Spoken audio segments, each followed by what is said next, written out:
Before I turn it over to Ms. McLeod to discuss the policies, we've got a lot of new, well, it's pretty well a new policy committee other than board members.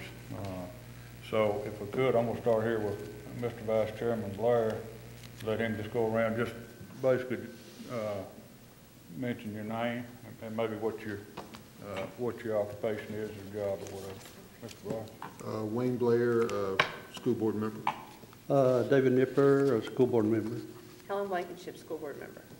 Sean Lee, 7th grade English teacher at Blackman Middle. Vicki Fan, parent. Amy Wise, I'm Title I coordinator for the system. Chuck Reed, school board attorney. Roland Wade, retired. Angela Cloud, I'm staff attorney at the Board of Education. Kay Martin, Walking Health Principal. Robert Willis, teacher at Laverne High School. Aaron Holliday, school board member. Coy Young, school board member.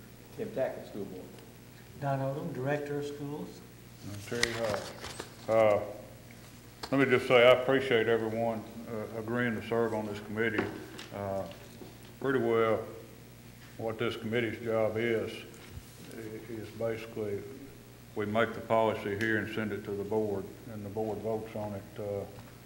We basically have 2 readings. So I think tonight Ms. Cloud's got 4 items, and if anybody else wants to bring up anything else, we can talk about it and decide if we need to do anything further. So, Ms. McLeod. Okay, as you policy, we have 4 items on the agenda tonight. The first policy for review is 6.502, foreign exchange students. And in your packet, what you have is our current policy. Several board members asked that we put this on the agenda for review because we had some issues at the beginning of the school year with the deadlines that are in the policy. So we haven't proposed any changes, just to sort of discuss what we have now and get some direction as to whether we want to change any of those deadlines or stick to what we have. If we could, Mr. Odom, why don't you go into some details what we've dealt with on this, so everybody will know what's going on. The issue has been number 4 on the first page. Application must be made by July 15th of the applicable school year. I think I talked to you earlier. We've been having about 2 students per high school. We did have requests this last year that came in after July the 15th, and a couple of those on the agenda. We have communicated with the company that did some of the placement. Certain individuals will work for these foreign exchange placement agencies, and they kind of work on a commission basis or something dealing with placement. So we typically get contacted by one of the people that are seeking to do the placement. What we really prefer to do is refer directly to the policy and basically say, you're going to have to get it to us by July 15th. Several reasons.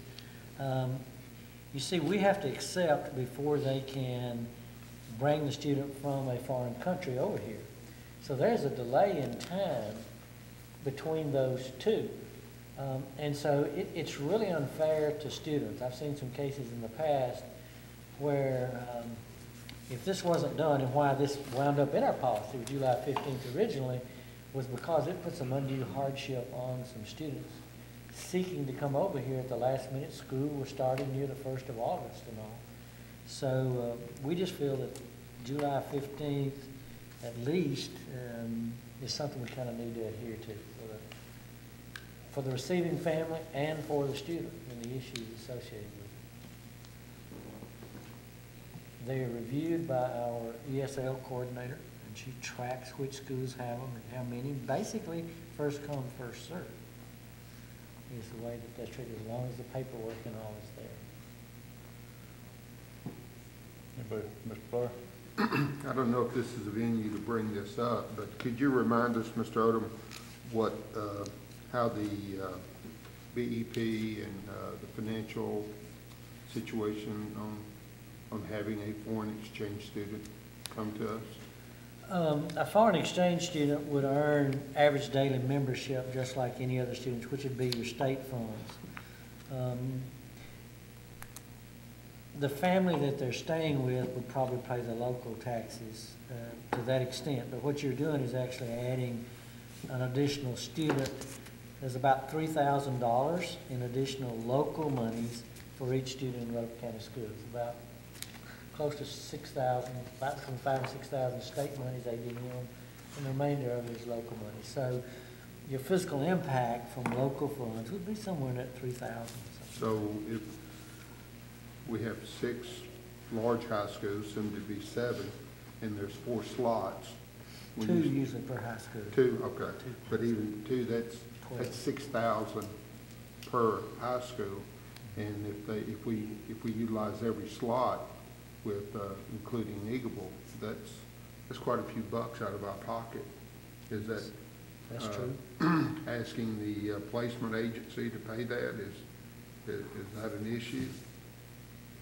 We did check, I think at your request, was there state monies, for that, and the state does not have anything, they'll not give additional monies. We have not asked the agency in the past, and I know they do furnish some monies to families that keep them and house them, they're here. The ones that are paying on them is the parents in the other countries that are sending their child over here. They're paying fees for the placement and support of their child and all here, but in the past, there's not been a fee assessed against the student. And I think you've had some in the past, haven't you? We have. There's some advantages from being here. It's a good cultural exchange and for that. I mean, there is some value to us also. Well, my thought in that process is, a part of the principal's salary, for example, is that $3,000 comes from that. So I think to say that we're bearing a $3,000 cost for every student who comes into school would be an unfair statement to make, because we're going to operate the school whether that student is there or not. And it's not a $3,000 cost. There are some costs that would be coming from each student that's there, but one more student does not necessarily cause us to spend $3,000 more over the school to keep the school running. I mean, I'm for the program. I've had foreign exchange student myself as a host family. I thought it was a good experience for us, it was a good experience for her, but at the same time, we've got to do something to make sure that we don't run into some issues we ran into this past year. And I would be interested in the recommendation of the staff here. Is July the 15th the right date? Should it be backed up to June the 30th? I mean, is there some advantages to any of that at all? They come earlier than this. Typically, you're going to see them in late May and June. The only time you really see one that hits July 15th, if there even is a slot left. So that hasn't really been an issue in I don't most think we've had of an issue with the July 15th day. Okay.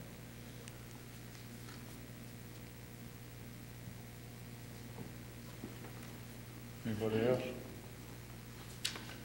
So basically, Ms. McCoy, we just brought this up for discussion. Correct? Okay. All right. Okay, the second policy on the agenda is 6.312, use of personal communication devices and cellular phones. This is on the agenda tonight. We called a committee, Mr. Odom put in place to discuss a pilot program allowing the students to bring their own technology to school to use for instructional purposes. Mr. Evans is kind of going to bring us up to speed on where we are in that process, and then we'll kind of cover what the changes in policy would need to be.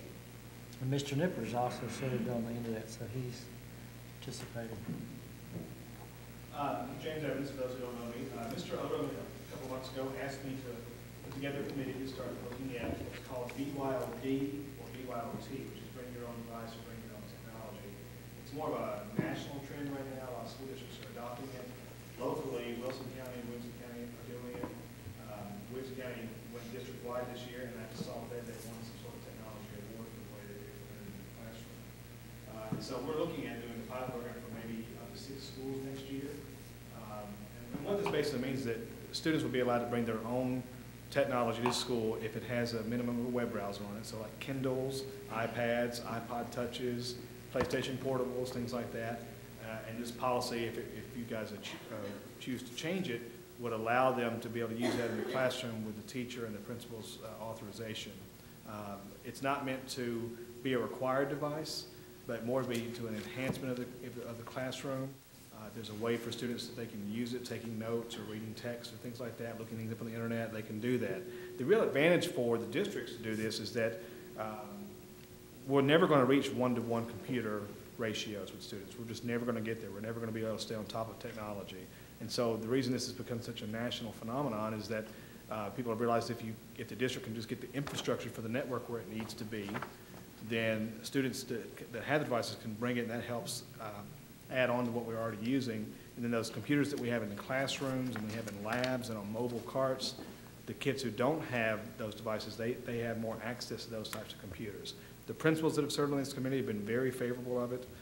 And even those, we've got some that are in schools that I would not call wealthy schools, and they don't see an issue at all with students being able to do this sort of thing. And then Mr. Nipper has joined the committee, and we're moving forward now into kind of phase 2, which is looking at the network infrastructure. But the only piece you're being asked to look at tonight is allowing devices to be used in the classroom. Our current policy does not permit that as the way it's written now. So what you have in your packet includes the proposed revisions to the policy. The policy that we currently have in place actually allows students to bring phones to school and to have them on campus, but they have to be turned off and not displayed in any way. So the changes to the policy would say students may possess personal communication devices, portable gaming devices, and personal electronic devices, including but not limited to cell phones, laptops, tablets, MP3 players, and cameras on school property so long as such devices are turned off and stored in backpacks, purses, or personal carry-ons. A teacher may grant permission for the use of these devices to assist with instruction in his or her classroom. Teachers are encouraged to incorporate these devices to assist with instruction in his or her classroom and to integrate these devices into their coursework.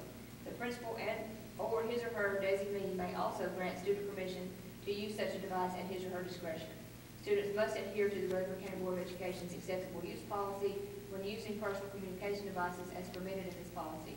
Unauthorized use or improper storage of a device will result in confiscation of the device and appropriate disciplinary action. Most of that language came from TSBA's model policy. We had to tweak what you could bring a little bit just to make sure that we included all the devices that we think might be things that students would bring in. We have also, in the process of doing this, looked at an administrative procedure Mr. Odom and I have worked on regulating when the device is confiscated, how long it will be kept. What we have now is that it varies from grade level and from school to school. So the procedure that we're looking at doing would say that on the first offense, the device would be confiscated and held until the end of the school day and released to the parent or guardian. On the second offense, the device would be held for the remainder of that school day and one additional school day and then released to the parent or guardian. On the third offense, it would be held for the remainder of that school day and 3 additional school days, but would be released to the parent or guardian at the end of the third day.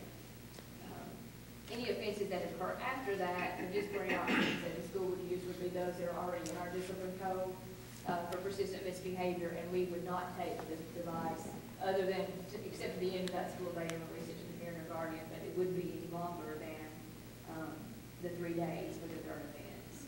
We've also put in a provision that says, we get lots of phone calls about these issues, so we're trying to make it consistent, that if the 3 days, say that the phone is confiscated or the device is confiscated, runs into what would be a school holiday or fall break or spring break, then the administrator either would have to make arrangements to meet the parent on that third day to give it back during the break, or it has to be given back before the holiday or the break. It can't go longer than the time limit that's in the administrative procedure.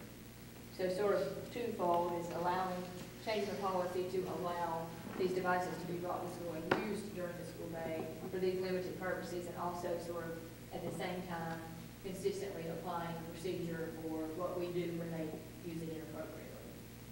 Actually, this board used some of this technology. You remember we went to the TSBA meeting at Pearl Condon in Nashville? And you were looking at your agenda, and you were asked with your cell phone to vote what you proposed. So that's the kind of thing that's happening. If I understand you right, Ms. McLeod,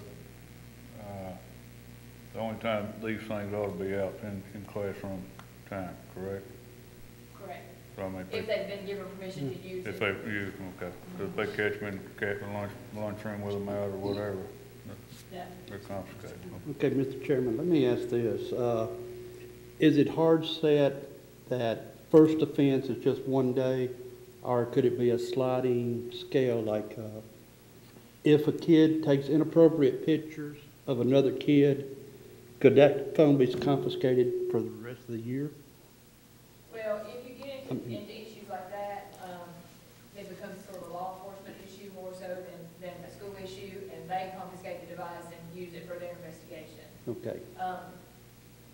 Really what we have gotten into with the confiscation of the device is, in most cases, you have a parent who's paying for the phone, and, you know, they're losing access and use of the phone for something that they're paying for.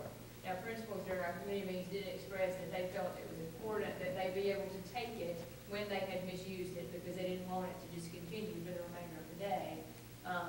But that the controversy over keeping somebody's personal property had just become too cumbersome for most of us to deal with on a regular basis. And it does, I mean, we get calls about it all the time, Mr. Cody gets calls about it.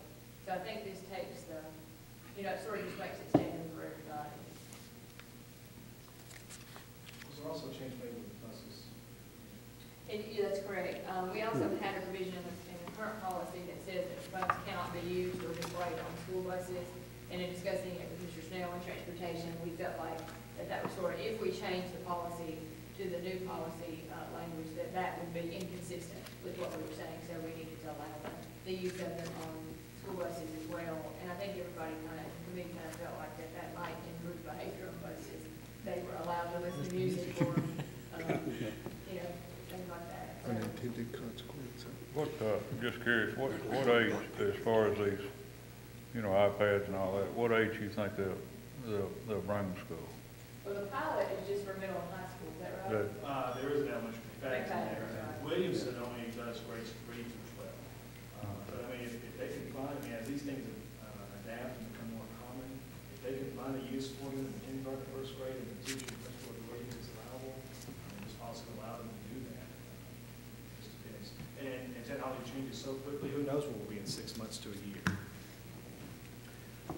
I was a little bit concerned about web access with these devices, and someone in the process, James, it may have been you, explained that it is actually possible for a teacher or an instructor to understand whether or not someone is accessing the internet through the local area network, or if they're using a 4G signal or something like that, that could be monitored in the classroom. Yeah, yes, sir. The way it's going to be set up, and you may have noticed if you brought your device in this building, because we're already testing it in this building some, there's a new network that's called RCS Secure. And what that means is that all students are going to be given their own username and password. Teachers will have the same as well. It's the same as your email handle. So, for example, your email, Mr. Hodge, is Hodge and the letter T at rcschools.net. You could log in now in this building using Hodge and the letter T and your current password, whatever that is. It'll be set up the same way for teachers and students. By doing that, we're going to be sandboxing, is what they call it, part of our network, so that students can't have any access to our servers, so there's not a security issue. There'll also be a splash screen that will give them the acceptable terms of use when they log onto the internet, and they'll have to click on to agree to that. It gives them access. That way our filter is in place, so they can't get to any sites that we don't want them to, Facebook and things like that.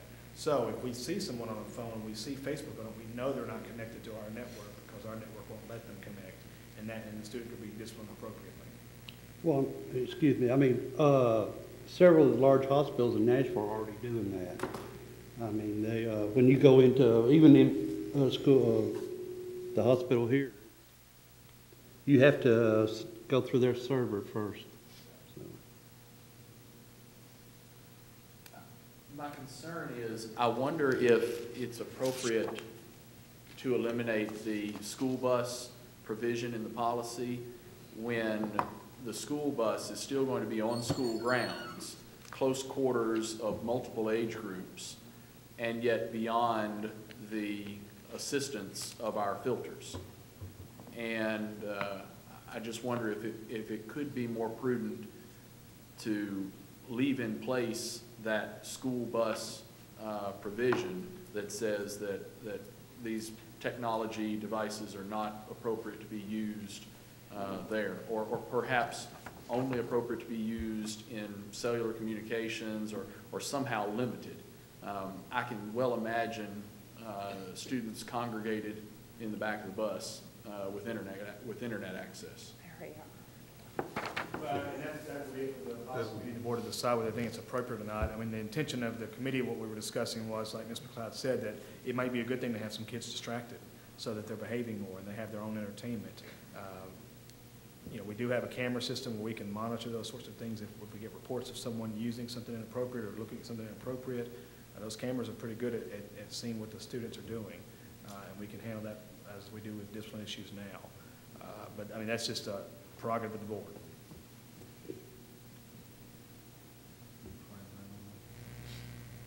No, I mean, other than what Mr. Evans just reiterated, it was kind of the feeling of the committee that, you know, it was a sort of contradictory to allow them to bring them to school and use them.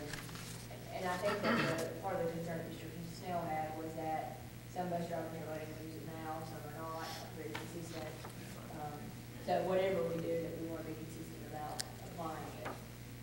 And I suspect it's going on now anyway, because on these big buses, if they're packed, the children in the back are using them anyway.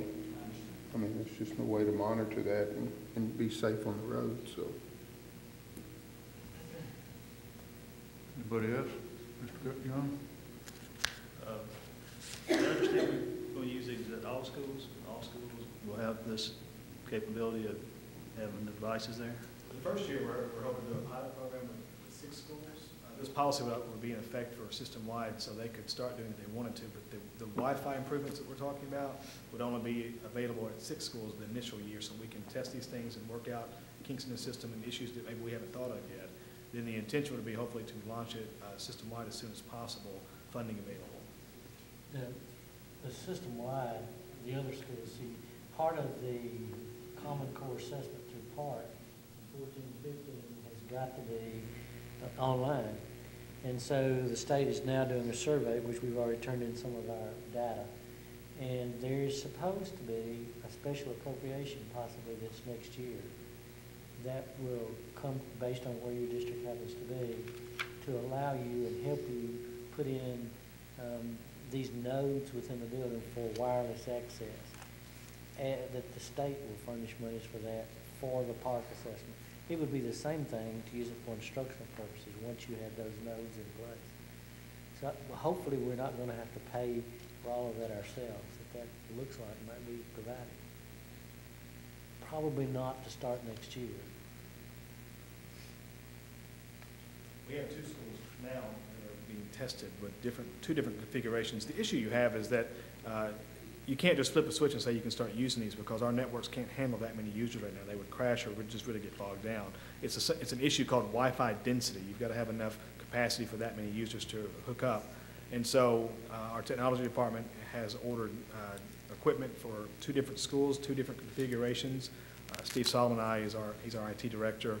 We actually went over to Williamson County and looked at how they had theirs set up to get some ideas from them and to do it the most cost-effective way possible. And we're going to be testing that through November and December and report back in January. And that's when the committee is going to convene again to see which works better for our schools. And then we'll be doing a budget proposal for Mr. Odom to look at. But the goal is to have them in all schools, correct? Yes, sir, eventually. Because I can just hear parents calling, well, this school's getting to it and our school's not. So what are we doing to fix this problem? So, yes, sir. We also want to get the word out to parents as soon as possible so that they can start thinking about this when they're talking about Christmas presents and birthday presents and planning ahead. So if they want their child to have the device, they can start kind of putting that in their family plan. How would you characterize improper storage? If unauthorized use or improper storage of the device will result in confiscation, I'm trying to imagine what improper storage would be. Give you an example. We've had a few this year, the past year, where they're sticking out of the front pocket and ring or vibrate or display lights, those kinds of things. So when we say storage, we're going to put away so it's not visible, can't hear it, can't hear it vibrating. We've had some incidents where students may have had it like under a notebook on desk, they would consider that to be a proper storage, it's not put away. And if it vibrates, you can hear it, over it rains, you can hear it. So if anything that disrupts or can be heard, we'll see, is what we have to use. Or the backpacks and did, it falls out of the floor, that kind of thing. See, that's the one that I'm challenged by. You know, if I'm repacking my backpack, or if I'm pulling something out and it falls out, is that improper storage when we are changing the classification of this device from something that doesn't belong at school to something that actually is as useful as pen and paper at school? Now, there's improper use, but I wonder if there is truly still improper storage. Well, let me say, along with improper use and improper storage, if, for instance, a girl told me one time that when she's taking a test, she has the phone in her pocket here. While she's taking the test, she's texting her friend 2 rows over the answers. Improper use, improper storage, yeah, it's improperly stored in her pocket. But kids nowadays can sit there and text, not even have to look at the keyboard like I do, hunt and peg. And that's what they're doing in the classrooms today. And that would fall under a different section of the discipline code as it is. I think cheating's covered somewhere else in the discipline code, if I recall But what the correctly. state is doing now is you don't have just one version of the test. So you might text somebody an answer that goes with a different version than what you've got. So unless you're secure, right, Ms. Martin, I think you were saying, it may not be as easy as it once was, okay? And I think that's one of the reasons too that we wanted to standardize, when you take it, this is how often you take it. So I mean, if you have somebody who that happens to, it was a mistake, it's the first time, you're only going to keep it on during the day. You know, so parents not losing access to the phone, students not losing access to the phone for multiple days. How much is our admin, wasting on time monitoring these devices now? Because I can see that even being more of a problem when you start running more devices in there. Any question for the principals? I do know, just to give you a little history, that we used to not allow cell phones at all. And they were constantly, and this was years ago, 4 or 5 years ago easily, they were constantly having to punish students for having a cell phone in their pocket, even if it was turned off. And the board relaxed the rules a few years ago to say that they could be at school, but they need to be turned off and put away. And so we kind of use, is this the next evolutionary step in that? Is that cell phones and devices are becoming so common that it's almost unrealistic to say they can't have them at school and use them in some form, because they're using them so many different ways now. The parent calls I get very often as a parent, we have so much athletic and other events after school that, you know, a parent will say they need some way to contact me or call me after school. And for us to have just a ban against them is hard to enforce, and I'm not sure totally wise now if you've got a kid that's going to have to ride home after a practice or some other event. So we're trying to add this to it some way so that a parent could let their kid take it for that, but still have restrictions on it. So you see it really freeing up the admin then. It's not going to bog them down any more than what they are now as far as police. Let one Principals- of these people talk about it. Kay Martin and actually Will Shelton's back there if you want to hear from him. Well, I was in middle school 5 years ago as an assistant principal and dealt with all the discipline. You know, that took up a lot of time, just at that time, if they just had them at all in person, then they had to be disciplined. And same issues, you know, parents need them to call when they got home, when they need to be picked up at practice. Elementary setting, you know, we have kids at the bus stop at 6:15, 6 o'clock in the morning, out in the dark. You know, parents going to work, wanting to make sure that their kids have something there at that bus stop for safety reasons. So that's definitely been good to help with. Lessen your burden. Okay. The four principals that we had on the committee, they were looking forward to this being relaxed some. How about the teachers? They deal with it in the classroom. What do you say? I mean, Yeah, I think if it's monitored correctly, and I mean, it definitely could be a good tool for web use in the classroom. I honestly think you've got software that will take some of the admin trouble away from you, so you wouldn't have to monitor it. I mean, you know, a teacher teaching, walking around the room, the software is monitoring it for you. If some kid is in there breaking the rule, it'll pop up an alert. I mean, and it can ring a little bell to the teacher, whatever, but, I mean, you know, somebody's not gonna have to sit there and constantly watch it. Oh, I would love it. My mom teaches in Williamson County, and she absolutely loves it. I could think of tons of things that I could do in my classroom. My only concern was with for my principal, you know, if it's curse events in one day, like what all is she having to do, you know, to keep up with that? But I would love to see it come to my classroom. Speaking from a parent perspective, you know, thought about that, I think it's great. Personally, I think these cell phones, what I call them necessary evil. And I don't know how we got along without it. We did have one. I'd love to not have one, but I know I need one. I feel like one of the very loud, but I don't have one. And there's so many different activities going on, and sometimes we leave in the morning, have one plan, and then it all changes, so they got to be some communication somewhere. So I got a grandson, and I leave the house thinking one thing, before I know it, it'll change the program. I'm glad to see this. I think it can be modeled without any problem. Mr. Tackett?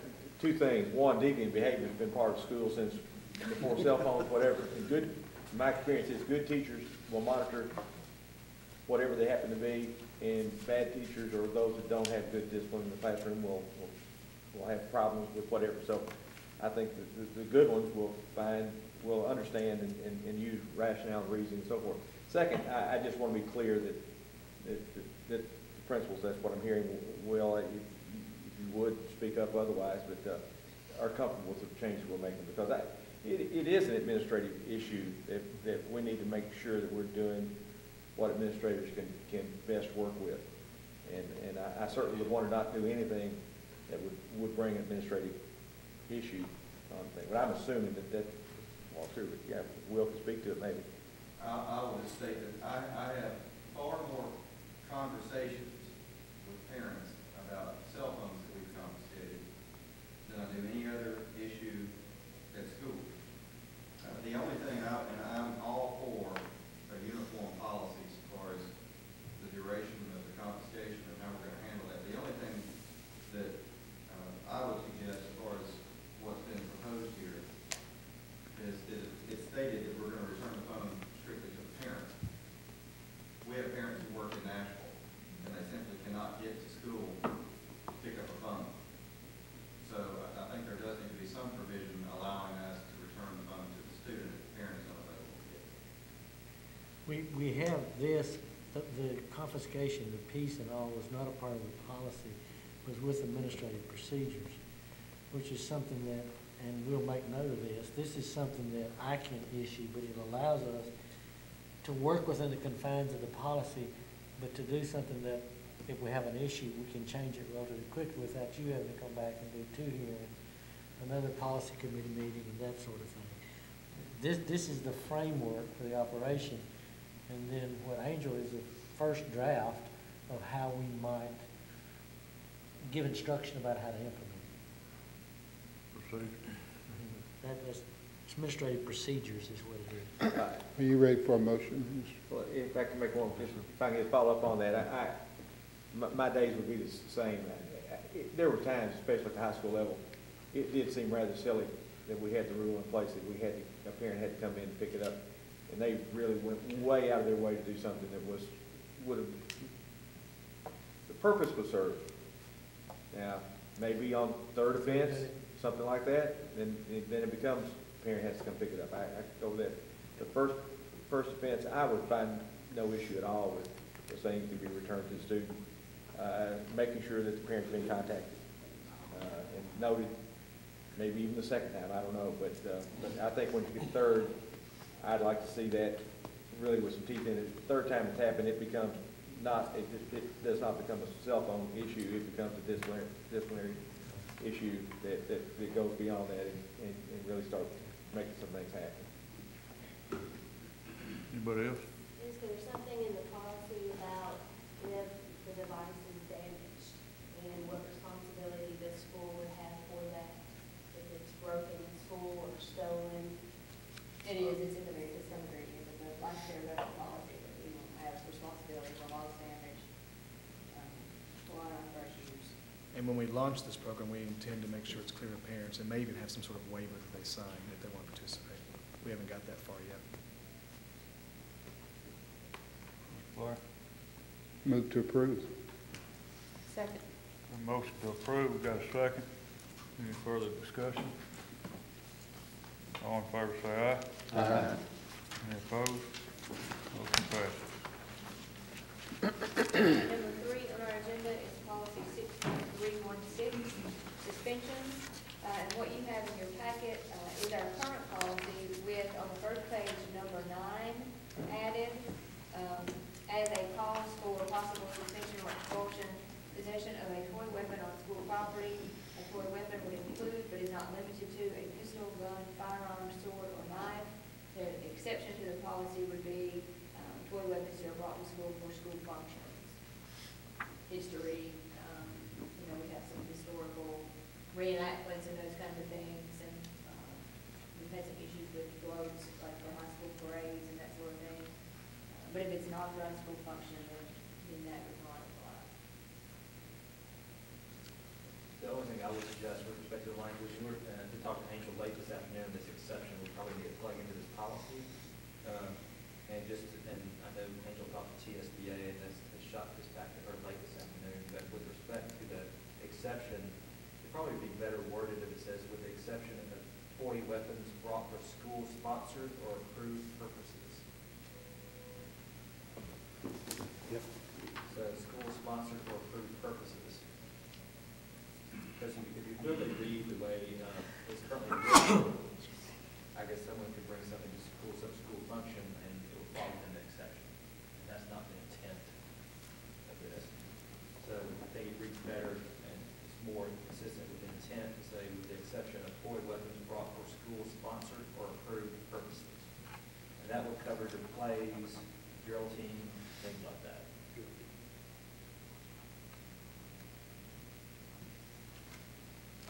Anybody got any comments?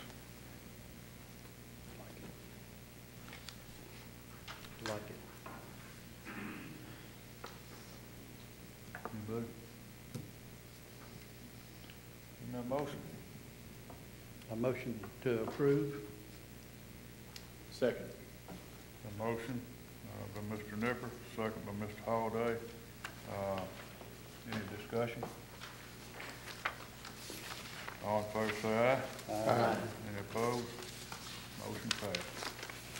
The last thing on the agenda is an update on a topic we discussed in the previous policy committee meeting, and that was drug screening for student athletes. We've done some research on the topic. What I have for you in your update is to let you know that Tennessee law does allow for random drug screening of students participating in extracurricular activities.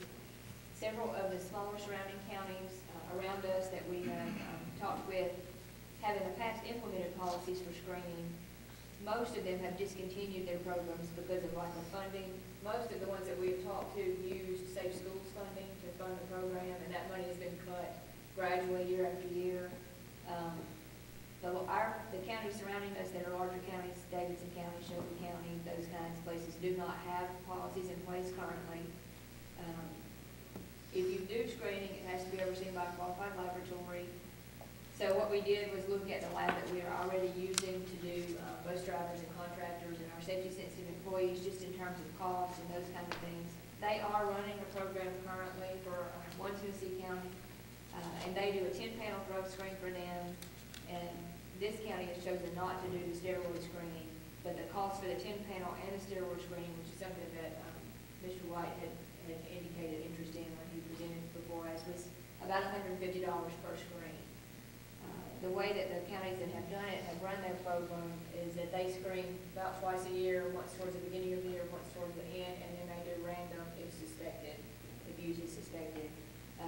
It is required as part of state law and the counties that are utilizing the program that you don't take disciplinary action against the student if the test comes positive, but just give them available resources to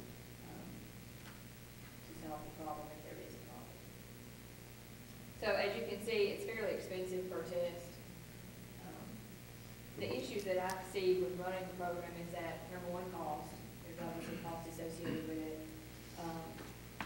Somebody at each school, athletic director, somebody will have to be in charge of coordinating when you screen, getting the lab there, getting the results back, sort of overseeing what's done when you get the results back. So, I mean, it certainly would take some time and staff to be able to implement that program.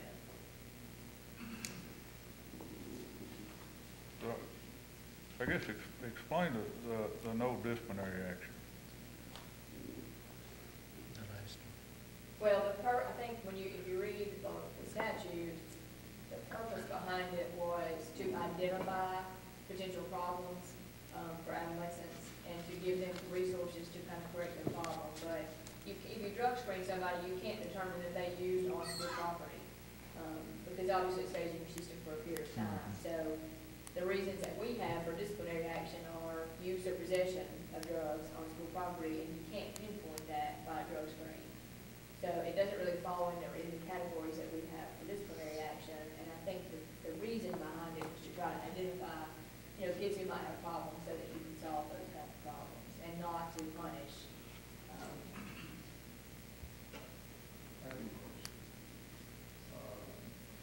Is this for participating student,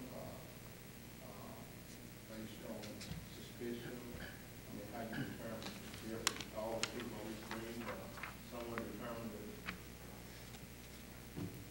For the counties that have done screens or are currently doing screens, screen all athletes at the beginning of the year and the end of the year.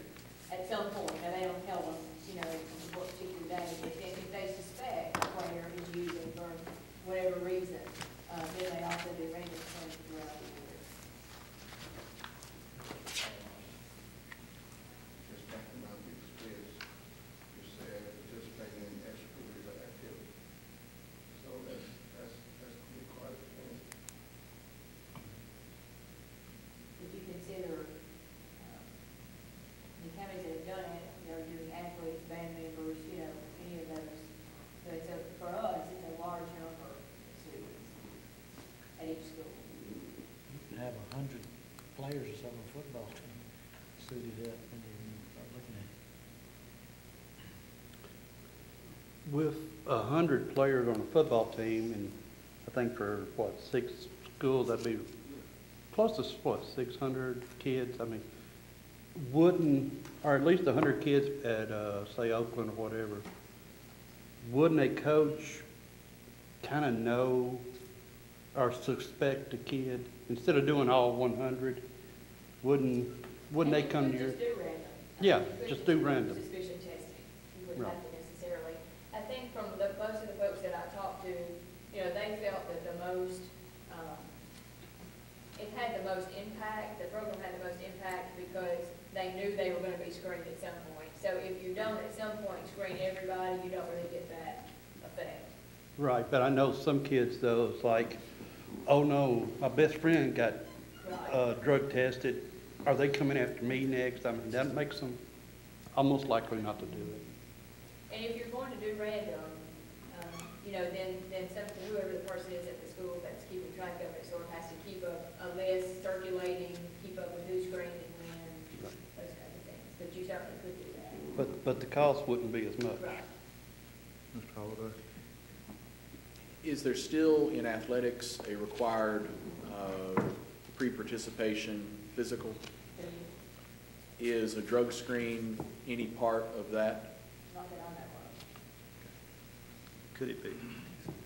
Sorry? Could it be? Let the parents pay for it, not the school board. I mean, that's certainly something we can consider. Is there any, If no TSSAA or anything associated with that you know of? No, there's nothing associated. So if, say we had this in place and a student was screened and was positive, would that student be barred from participating in extracurricular activities? It says no disciplinary action, but would that be appropriate? I think that's an option. Okay. I think we need to make a statement. I mean, if we're gonna spend the money to test them, we need to make a statement to the other kids. You know, you test positive, you're out. I guess my question to you, Ms. McLeod, and you may know, Mr. Oldham may know, as far as the high schools go, do y'all hear much, any problems from the coaches or anything? I don't really have. I have No. not. I mean, I hadn't heard any. Don't see it. y'all see reports and stuff, you know, discipline reports, stuff like that. I just wondered, any of them involved? You know, when you talk about the disciplinary issues, you don't have very many athletes that are, get some kind of a drug charge or something because they know they're gonna be off the team. I mean, typically, they tend to be a little more cautious than some of the other people that are not tied up in something like that because there's a coach watching over them. And, you know, what it could do to their eligibility and everything else, so, There have been some disciplinary issues with athletes. There have you know, been. For this kind of thing, possession at school, abuse at school, but, you know, they're disciplined appropriately under our policy and end up in the alternative school in most cases, so they would be on the team and they would be attending that school. But in terms of having calls about concerns over, you know, someone using or, you know, athletes, I really have not had, not one that I can recall. Could I ask a question of our high school teacher? Yes.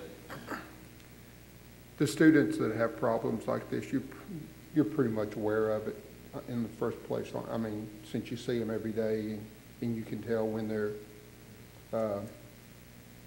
body language or possibly their slurred speech. I mean, you pretty much can tell. Is that correct? Yeah, usually what I do, if there's a student I suspect, I'll take the student up to the nurse and just kind of let them check them out. So they can kind of verify if there's an issue like that.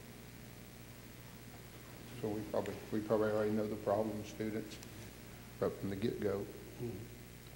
I would like to ask Mr. Reed, what's the standing from the board? Can we discipline a student who's tested? I mean, what is our legal step? You could adopt policies that would allow students to be disciplined on their things. Okay. Good.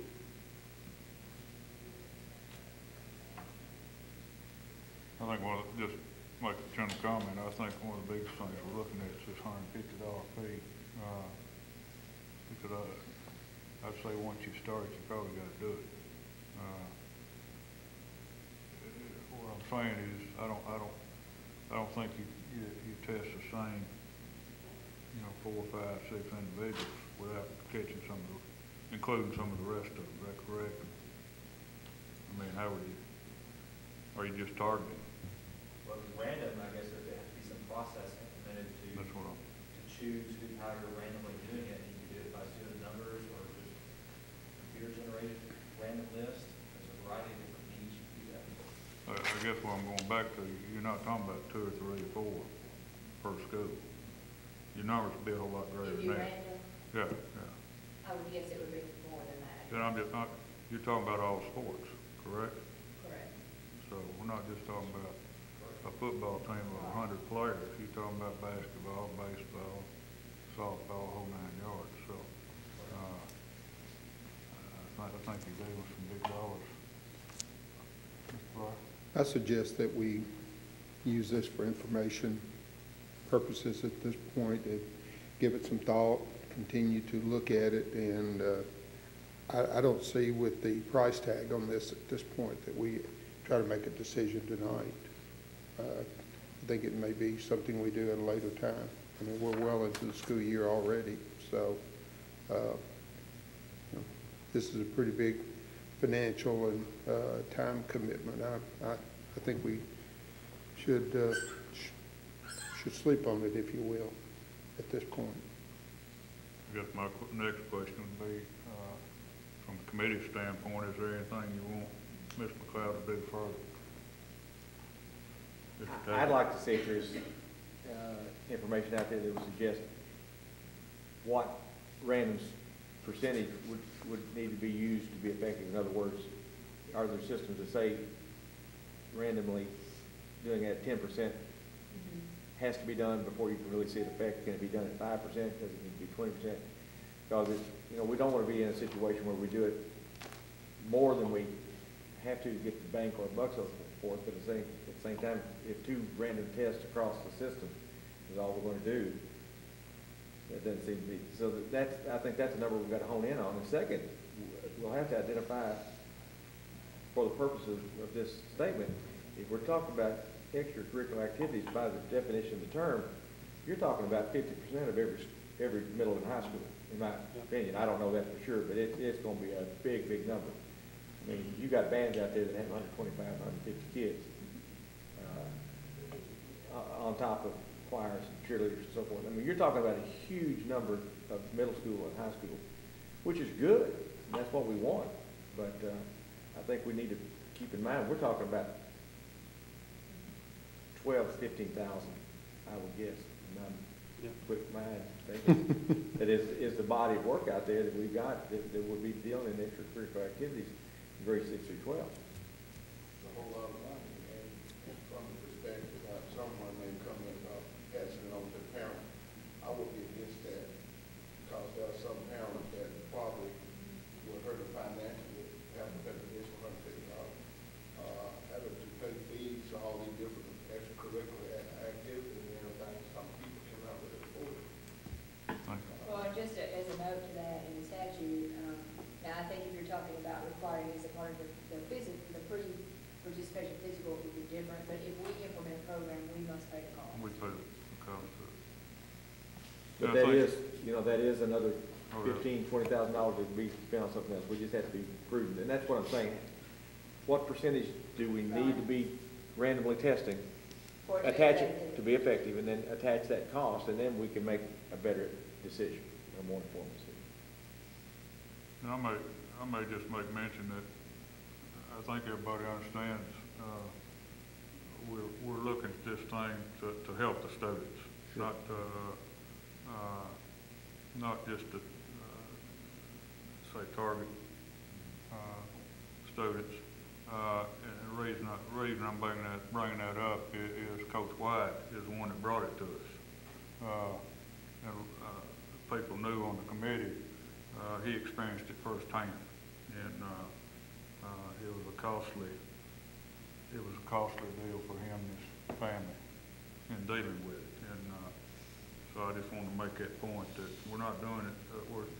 We're mainly looking at the policy to try to help the students, any of them that may have problems or whatever. So, if I may add, and help some parents that are needing some help and trying to find some way out. I mean, it's the preventative side of this thing that we would like to think would be the thing that works. I mean, I think it's the idea that you keep them away from it. The parent, to me, the parent that whose child knows that if you get a speeding ticket, it's going to cost you something. Those children are less likely to do those kind of things. And we find this in every kind of situation. It should be prevention that we're looking to do. And if we can implement a policy at a cost that's reasonable and causes fewer students to be involved in drugs, then we've done the right thing. That's the way I see it. So do you want to put it on the next policy agenda and I'll get that information? if that's fine with the committee, and I think Mr. Nipper has it. Well, let me ask you, do we have any mechanism in place now where we're teaching the kids about not doing drugs? Anything in schools now, any drug program? Respect and protect, and all like that. I mean, DARE, we got DARE, but I mean, more in-depth type. It's only covered in health curriculum course. And the respect and protect program. I think there are multiple programs. There are multiple I mean, starting at the elementary level that Okay. educate and discourage use and Right. all those things. And of course, it's in our handbook every year, you know, all the policies and procedures. And Oh, I'm sure the kids all read that. I'm sorry. Well, we read it too. But I know you do, but I mean, that's the first thing I turn to.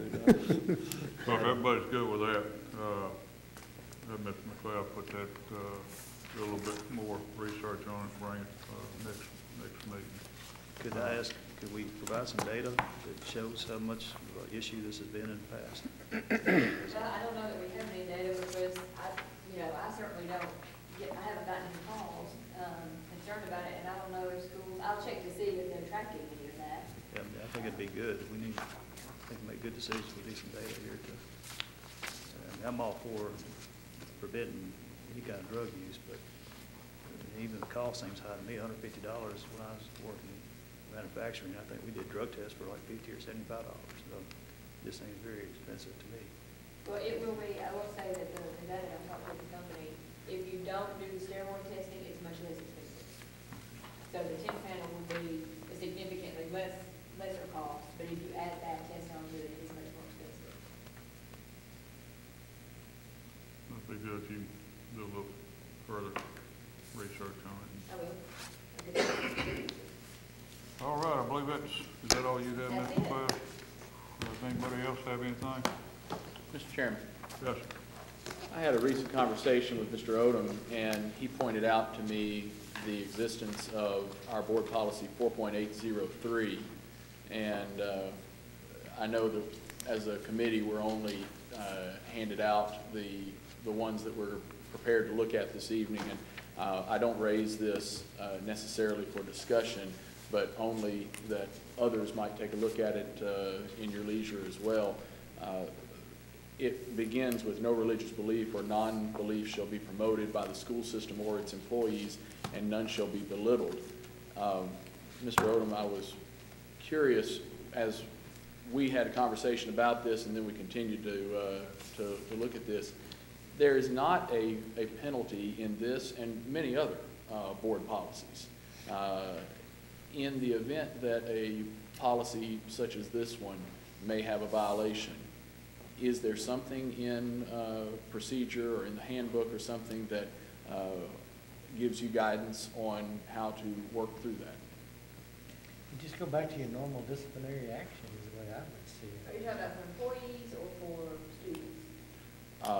I think this is intended for employees, so I think employees are what we're looking at. I think you're correct, and if you're talking about, if we're looking at teacher disciplinary action, then state law sets forth the reasons that teachers can be disciplined. And certainly a violation of that policy would fall into one of those categories. So they would go to that Right, procedure. insubordination is one of those categories, and any violation of directives of the school system and school board would fall under that category. So we would work together to figure out what criteria that, that fell under. And then for classified employees, I mean, there's a much lower standard, so. Chairman, if I may, the other thing is that this weekend, several of us attended the Tennessee School Board Association State Convention and received some training there. I thought it was of particular note that there is a House Bill 2548 that was recently passed that mandates that we disclose to all parents that we have student organizations and what the makeup of those student organizations are and what their charter says that they are purposed to do. I wonder, is that part of our student handbook, or are we in the discussion among those gathered was that it's something that we may be in the process of getting into a student handbook or maybe an online resource or something to show those student organizations? That's not currently in the. It's not currently in the handbook. One of the disadvantages we have, just in terms of the school year, is that those things have to go to print before new things come out. So it's not in the handbook this year. It would have to be something that goes in next year. Right. We were told at the, and I offer it, constructively for the system, but also because it's fresh on my mind from the weekend of training, that the student organizations could be classified as both curricular and non-curricular. And the legal advantages there because of the Equal Access Act that really only pertains to the non-curricular student organizations. And by distinguishing those, the conversation was distinguishing them in the yearbook, that these are the curricular organizations or these are the non-curricular organizations. It just gives some legal precedent, some legal grounds for if there's any discussion in the future about what the makeup or intent of that student organization is. I continue to be somewhat concerned about student organizations and whether it is appropriate for those organizations to be looked at on a policy basis, whether it is appropriate for those organizations to be looked at the board level. The training that we saw this weekend also talked about how critically important it was for there to be an even set of rules that are not just common in their policy and common in the way that they're laid out, but also common in the way that they are implemented. And that if the court found that the policy may be even-handed in the book, but it is exercised with discretion, that it took away the effectiveness of that policy. Finally, the last thing that was expressed to us was how critically important it was to have policies in place before an occurrence took place. Because if we found that there was an issue, then at that time, any policy that might be put in place would be viewed by the courts as specifically discriminatory toward that issue that had raised the standard. So once again, I express, as I did back in March and in August, I think that there's some work to be done here. I don't know exactly what it is, but it's worth our concern and our thought as we wrap this up tonight. Anybody else? Yes, Mr. Floyd. Being new to this committee, I'm trying to determine,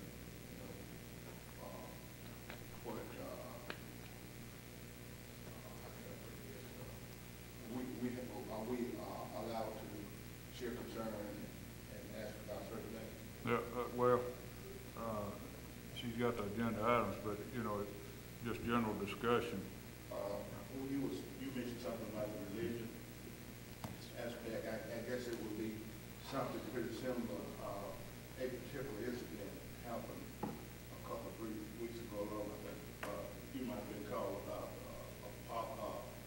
concerning politics, but responsibility that the teacher had about discussing politics with the capture audience and kids. Do we have a policy on that, whether the teacher or the person in charge as to how they should, whether they should or should not talk politics to kids? We do have a policy concerning political activities. I don't know that we have a specific policy related to discussions about politics in terms of instructional. So like telling their kids to go home and tell their parents who to vote for, who not to vote. That would be a violation, I don't think, of the political activity. Right. I mean, it's the same, along the same lines as the religion policy, not endorsing. We have a policy on that. We do, on political activities, yeah. I'd say it's probably in the teacher code of conduct. In some way, I'd have to look at it and read it, but I know teacher code of conduct deals with personal views of whatever the sort happens to be. I mean, you take a myriad of which football team you happen to like or don't like. If that becomes something that becomes an issue. It's a certain place. Of course. Certain conversation, and when you have a capture audience. Of course. It would fall the same thing with religion. Let her look at the policy. I'm confident the teacher code of conduct does address that. See what it says. The ethical codes are. The ethical, yes. Personal views and. And I'll just make this comment. Anybody on this committee that's got any questions in regards to policies or general public says anything to you, Ms. McLeod can put them on the next agenda, and we can just discuss any of those. So I'll just throw that out that the reason we have these, there's changes that go on as time goes on through the year, and that's why she tries to keep us up to date of what's going on. So, anybody got anything else? once again, I'd like to say, I appreciate everybody, taking time out of your schedules, and, hopefully we'll try to meet again probably, February sometime. So, if nothing else, we're adjourned.